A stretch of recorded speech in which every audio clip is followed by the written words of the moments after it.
Bonjour et bienvenue dans ce nouvel épisode du podcast du Labo des Jeux. Aujourd'hui, on se parle de Far Away. Analyse, avis, questions d'actualité, c'est le podcast du Labo des Jeux.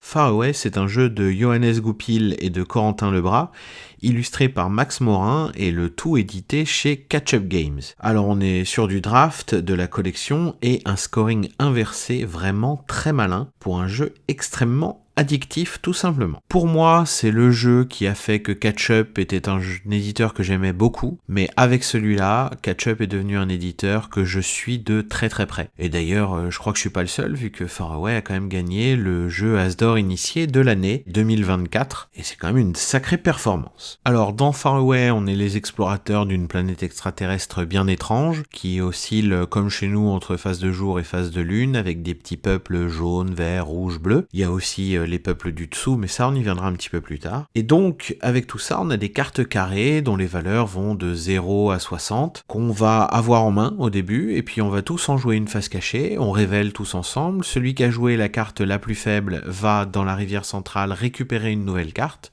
On va ainsi drafter et récupérer chacun une nouvelle carte pour l'ajouter à notre main. Et cette première carte qu'on a posée sera la dernière carte qu'on viendra scorer. C'est là qu'est le twist du jeu, puisque la deuxième carte posée sera l'avant-dernière carte, et la dernière carte posée sera la première carte à être scorée. Il y a un autre truc qu'on essaye de faire dans ce jeu-là, c'est de faire en sorte que les cartes qu'on pose ont des valeurs croissantes, c'est-à-dire que à chaque carte qu'on pose, on ne fait que monter en valeur, et c'est ce qui va nous permettre d'avoir des cartes bonus qu'on va rajouter au-dessus de notre tableau. Ces cartes-là, elles vont scorer dès le début, et surtout elles vont ajouter leurs paramètres pour permettre aux autres cartes qu'on score de scorer encore mieux et encore plus. C'est là qu'est le twist de Far Away, ce principe de scoring inversé. Vous commencez par scorer la dernière carte que vous avez posée, vous remontez de carte en carte comme ça, jusqu'à la première qui normalement doit être celle qui vous rapporte le plus de points. Mais pour ça, il fait les planifier tout ce que vous alliez poser par la suite. Sur les premières parties, on est complètement paumé, on se gourre complètement dans cet ordre pour scorer les cartes. Du coup, on pose des paramètres pour une carte qu'on a posée après. Pas de bol, les paramètres donc ne seront pas utiles, puisque la carte est après, elle est scorée avant. Et on s'embrouille, et on s'en sort pas, et on bug. Ça prend pas 60 parties, ça prend 2-3 parties à bien piger le principe, à bien voir comment ça fonctionne, et après on commence à regarder les détails qui sont hyper intéressants, hyper travaillés.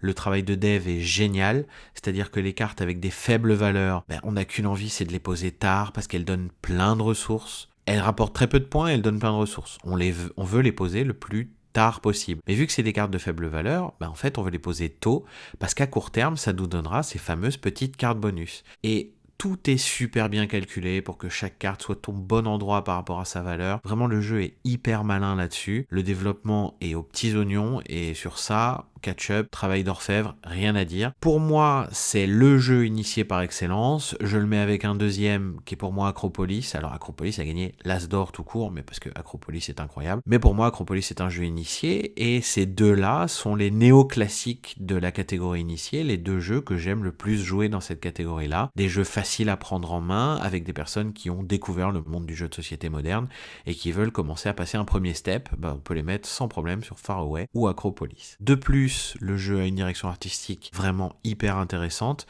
Maxime Morin a fait un travail fou, j'aime beaucoup ce que je vois, le principe des cartes carrées, des petites cartes au-dessus, enfin tout ça fonctionne extrêmement bien ensemble. Moi, ça me plaît énormément. Et on y vient finalement, les peuples du dessous, la première extension de Far Away, sous forme de petits boosters. Alors ce nouveau format économique, une extension à 5 balles, on est en caisse, on a payé son jeu 60 €, on voit ça à côté, on aime bien Far Away, bien sûr qu'on prend le booster à 5 €, on n'est plus à ça près, et puis ça fonctionne. Ce qu'on voit sur, c'était Philibert qui publiait ses résultats en fin d'année, des jeux qui s'étaient le mieux vendus, les petites extensions comme ça pour Sea Salt and Paper, Far Away et tout ça, les trucs au format booster, ça marche à première vue excellemment bien. Et la preuve, à ce SN 2025, non seulement Far Away, mais également Château Combo, bizarrement c'est le même éditeur, reviennent sous forme d'extension au format booster. Et bien entendu, c'est les deux premiers trucs pour lesquels je vais plonger en arrivant à SN, je pense. En tout cas, avec Far Away, vous avez un jeu initié vraiment hyper intéressant. Il y a ce côté die and retry, c'est-à-dire que dès qu'on a fini, on n'a qu'une envie, c'est d'en refaire une,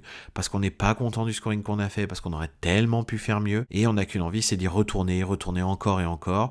J'ai le même effet sur Marvel Remix. Je peux enchaîner les parties de Far Away comme de Marvel Remix, jusqu'à plus soif, et ça en fait vraiment un de mes jeux préférés dans ma ludothèque. Moi, je vous invite vraiment à le jouer. Il est sorti depuis quelques temps, donc maintenant on le trouve à pas cher, que ce soit en occasion ou neuf. Et j'espère qu'il vous plaira en tout cas. En tout cas, c'est tout pour moi et je vous souhaite une très bonne journée et à bientôt pour un nouvel épisode du podcast du Labo des Jeux. Vous pouvez également nous soutenir grâce à notre Ko-fi, dont on vous met le lien en description. Merci.